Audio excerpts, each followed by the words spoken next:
1968 ജനുവരിയിലെ ആ തണുത്ത രാത്രി, ആർട്ടിക് മഞ്ഞുപാളികൾക്ക് മുകളിൽ നിശബ്ദത തളം കെട്ടി നിൽക്കുമ്പോൾ, ആകാശത്ത് ഒന്നിനു പിറകെ ഒന്നായി പറന്നുകൊണ്ടിരുന്നത് ലോകത്തെ തന്നെ ചാരമാക്കാൻ ശേഷിയുള്ള മാരകായുധങ്ങളായിരുന്നു.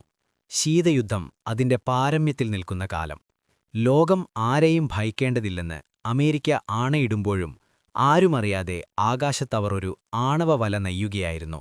എന്നാൽ അന്ന് ഗ്രീൻലാൻഡിന്റെ ആകാശത്ത് സംഭവിച്ച ഒരു അപകടം അമേരിക്ക ലോകത്തോട് പറഞ്ഞുകൊണ്ടിരുന്ന സമാധാന പ്രസംഗങ്ങളുടെ മുനയൊടിച്ചു. ഒരു വശത്ത് ആണവരഹിത നയം പ്രസംഗിക്കുകയും മറുഭാഗത്ത് അതീവ രഹസ്യമായി ആണവ ബോംബറുകൾ പറത്തുകയും ചെയ്യുന്ന അമേരിക്കൻ ധിക്കാരം ലോകത്തിനു മുന്നിൽ നഗ്നമായി വെളിപ്പെട്ടത് അന്നാണ്. ചരിത്രത്തിലെ ഏറ്റവും ഭീകരമായ ആ വിമാനാപകടത്തിന്റെ ചുരുളുകൾ ഇതാ ഇവിടെ അഴിയുകയാണ്. ന്യൂയോർക്കിലെ പ്ലാറ്റ്സ്ബർഗ് വ്യോമസേനാ താവളത്തിൽ നിന്ന് ഗർജനത്തോടെ കുതിച്ചുയർന്നതായിരുന്നു ആ B-52G സ്ട്രാറ്റോഫോർട്രസ്. ഗ്രീൻലാൻഡിലെ തുലെ വ്യോമതാവളത്തിനു മുകളിൽ 35,000 അടി ഉയരത്തിൽ വട്ടമിട്ട് പറക്കുക എന്നതായിരുന്നു ആ വിമാനത്തിന്റെ ദൗത്യം. സോവിയറ്റ് യൂണിയനിൽ നിന്ന് അമേരിക്കയെ ലക്ഷ്യമാക്കി വരുന്ന ബാലിസ്റ്റിക് മിസൈലുകളെ മുൻകൂട്ടി നിരീക്ഷിക്കുക എന്നതായിരുന്നു ധർമ്മം.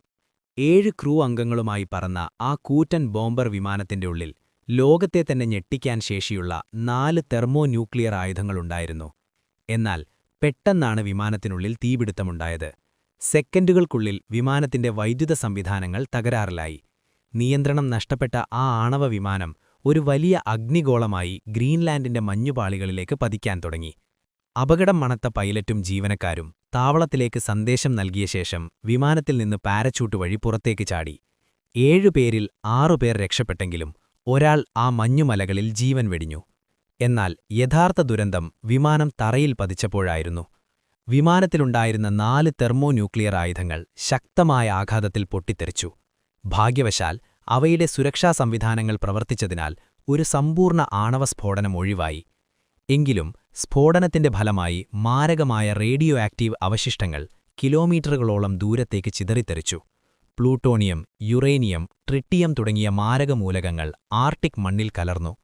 ലോകം കണ്ട ഏറ്റവും വലിയ ആണവ മലിനീകരണങ്ങളിലൊന്നായി അത് മാറി. ഈ അപകടം വെറുമൊരു സാങ്കേതിക തകരാറായിരുന്നില്ല, മറിച്ച് അമേരിക്കയുടെ ഓപ്പറേഷൻ ക്രോം ഡോം എന്ന അതീവ രഹസ്യ പദ്ധതിയുടെ പരാജയമായിരുന്നു. സോവിയറ്റ് ഭീഷണി നേരിടാൻ രാവും പകലും ആണവായുധങ്ങൾ വഹിച്ചുകൊണ്ടുള്ള ബോംബർ വിമാനങ്ങൾ ആകാശത്ത് നിലനിർത്തുക എന്നതായിരുന്നു ഇതിന്റെ ലക്ഷ്യം. 1957 മുതൽ ആണവരഹിത നയം പിന്തുടരുന്ന ഡെൻമാർക്കിനെ സംബന്ധിച്ചിടത്തോളം ഇത് കടുത്ത വഞ്ചനയായിരുന്നു. തങ്ങളുടെ പ്രദേശത്തിനു മുകളിലൂടെ അമേരിക്ക രഹസ്യമായി ആണവ വിമാനങ്ങൾ പറത്തുന്നത് കണ്ടുപിടിക്കപ്പെട്ടതോടെ ഡാനിഷ് അധികൃതർ രോഷാകുലരായി. തുലെ വ്യോമതാവളത്തിലെ കെട്ടിടങ്ങൾ ഭൂകമ്പത്തിലെന്ന പോലെ കുലുങ്ങിയ ആ രാത്രി ഡാനിഷ് അധികൃതർക്ക് മറക്കാനാവില്ല. അമേരിക്കയുടെ സമാധാനവാദങ്ങൾ വെറും പൊള്ളയാണെന്ന് ലോകം തിരിച്ചറിഞ്ഞ നിമിഷം കൂടിയായിരുന്നു അത്. റേഡിയോ ആക്റ്റീവ് മാലിന്യങ്ങൾ അടിയന്തരമായി നീക്കം ചെയ്യണമെന്ന് ഡെൻമാർക്ക് ആവശ്യപ്പെട്ടെങ്കിലും തുടക്കത്തിൽ അമേരിക്ക അത് നിഷേധിച്ചു. 12 അടി നീളവും 1000 കിലോഗ്രാമിലധികം ഭാരവുമുള്ള ആ ബോംബുകൾ ഒരു നഗരത്തെ തന്നെ ഇല്ലാതാക്കാൻ ശേഷിയുള്ളവയായിരുന്നു. ഒടുവിൽ ഒരു ഡാനിഷ് ശാസ്ത്രജ്ഞന്റെ ശക്തമായ മുന്നറിയിപ്പിനെ തുടർന്ന് അമേരിക്ക വഴങ്ങി. 1958 സെപ്റ്റംബർ വരെ നീണ്ടുനിന്ന ബൃഹത്തായ ശുദ്ധീകരണ പ്രവർത്തനത്തിന് ഇന്നത്തെ കണക്കനുസരിച്ച് ഏകദേശം $9.4 മില്യൺ ചിലവായത്.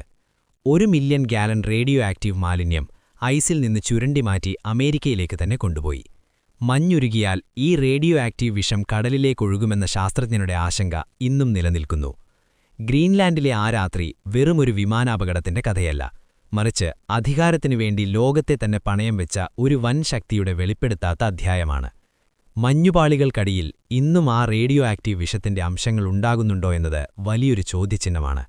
ശീതയുദ്ധം അവസാനിച്ചെങ്കിലും വൻശക്തികൾ രഹസ്യമായി സൂക്ഷിക്കുന്ന ഇത്തരം മാരകായുധങ്ങൾ ലോകത്തെ എത്രത്തോളം അപകടത്തിലാക്കുന്നു എന്നതിന്റെ ഉത്തമ ഉദാഹരണമാണ് ഈ സംഭവം. പ്രകൃതി പോലും ഭയന്ന ആ രാത്രിയുടെ ഓർമ്മകൾ ഇന്നും ഗ്രീൻലാൻഡിലെ കാട്ടിൽ മുഴങ്ങുന്നുണ്ട്.